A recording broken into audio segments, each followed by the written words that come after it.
നിങ്ങളുടെ favourite shows ഇനി ഒരിക്കലും മിസ്സാവില്ല. ഇപ്പോൾ C5 കാണും നിങ്ങളുടെ ഫേവറേറ്റ് ഷോസ് തികച്ചും സൗജന്യമായി. കണ്ടോ അമ്മേ, അരുണിന്റെ ഭാവം കണ്ടോ? ഞാൻ ഇനി അശ്വതിയെ വിളിക്കും, കാണും എന്ന അഹങ്കാരല്ലേ ഈ മുഖത്ത് കാണുന്നേ? അല്ലേ അമ്മ പറ.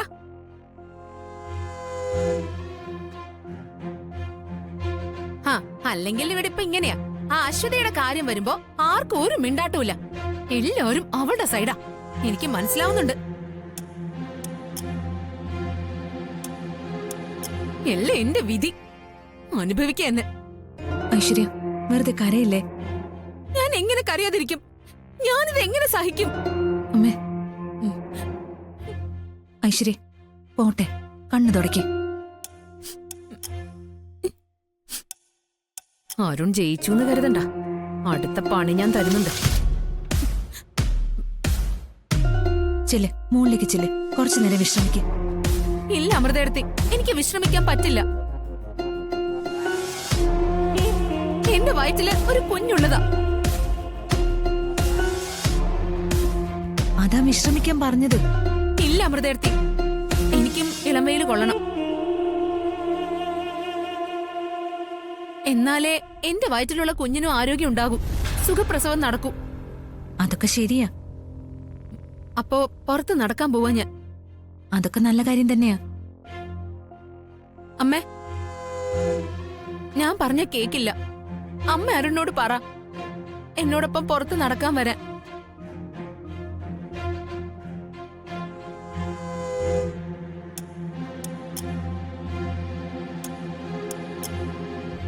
അമ്മ, അഖിയും ശ്യാമയും ഒരുമിച്ച് ഈവനിംഗ് വാക്കിന് പോകുന്നത് ഞാൻ കണ്ടു.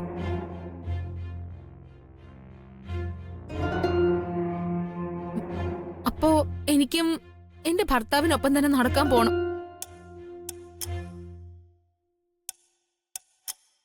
പറയമ്മേ, എന്നോടൊപ്പം വരാൻ പറയമ്മേ.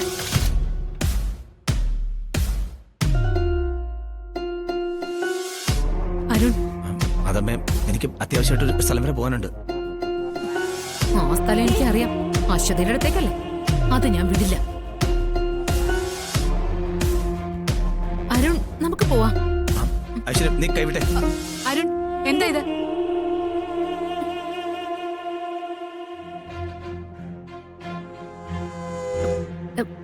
എന്റെ ദേഷ്യം എല്ലാം പോയി. ഞാനിങ്ങനെയാ. സത്യത്തെ ഞാനൊരു പഞ്ചപാവാ. ദേഷ്യം വന്ന കരയും ബഹളം വെക്കും. ആ നിമിഷം തന്നെ തിരിച്ച് സ്നേഹിക്കാനും തുടങ്ങും. അത്രയ്ക്ക് ശുദ്ധ മനസ്സ് എന്റേത്.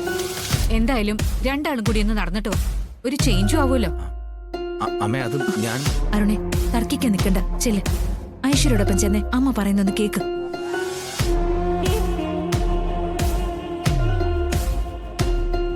അരുൺ, ഇപ്പൊ നീ ഐശ്വര്യ വിഷമിപ്പിച്ചു. ഇല്ലാന്ന് പറയരുത്. കാര്യങ്ങളൊക്കെ എനിക്ക് മനസ്സിലാവും. ഐശ്വര്യോടൊപ്പം ചെന്നേ. ചെല്ലരുൺ. വാ അരുൺ, വാ വാ.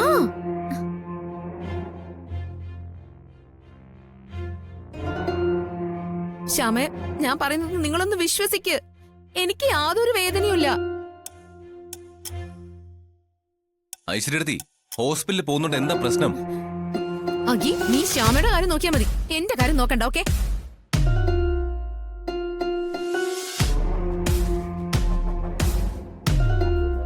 ഹോസ്പിറ്റലില് വെറുതെ കുറെ ചെക്കപ്പും സ്കാനിങ്ങും.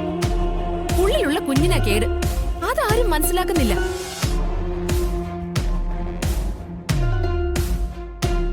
ഐശ്വര്യ, നീ കുറച്ചുകൂടി മോഡേണായി ചിന്തിക്കുന്ന ഞാൻ കരുതി. പ്രഗ്നൻസിയുടെ കാര്യത്തില് ഞാൻ കുറച്ച് പഴഞ്ചന.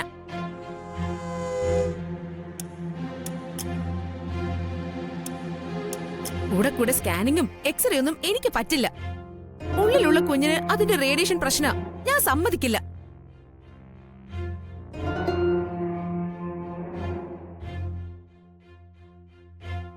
ശരി, അത്രയ്ക്ക് പേടിയാണെങ്കിലേ തൽക്കാലം ഐശ്വര്യ വിശ്രമിക്കട്ടെ. പിന്നെ എന്തെങ്കിലും പ്രശ്നം തോന്നുന്നുണ്ടെങ്കിൽ അപ്പൊ നോക്കാം.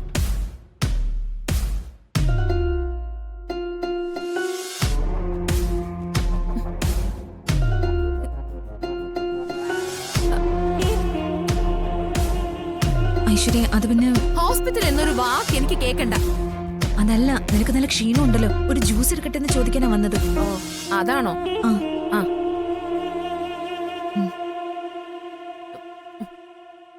എന്താ നിങ്ങൾ പോകുന്നില്ലേ? ബാപ്പു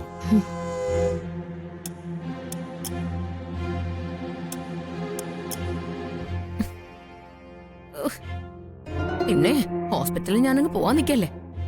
എല്ലാ കള്ളിയും പൊളിയാൻ ഞാൻ സമ്മതിച്ചിട്ട് വേണ്ടേ? എന്റെ ദൈവമേ, വേദനയിൽ ശരിക്കും ഒളുക്കു വീണു. ഞാൻ ഇനി എന്ത് ചെയ്യും ടീച്ചറാ?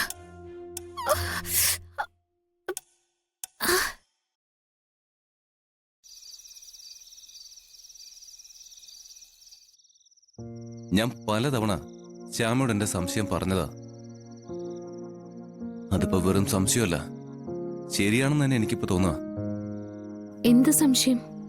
ശ്യാം ഇന്ന് ശ്രദ്ധിച്ചില്ലേ, ഐശ്വര്യടുത്തി എന്തൊരു വീഴ്ചയാ വീണത്. എന്നിട്ട് ഹോസ്പിറ്റലിൽ പോകാൻ സമ്മതമല്ല.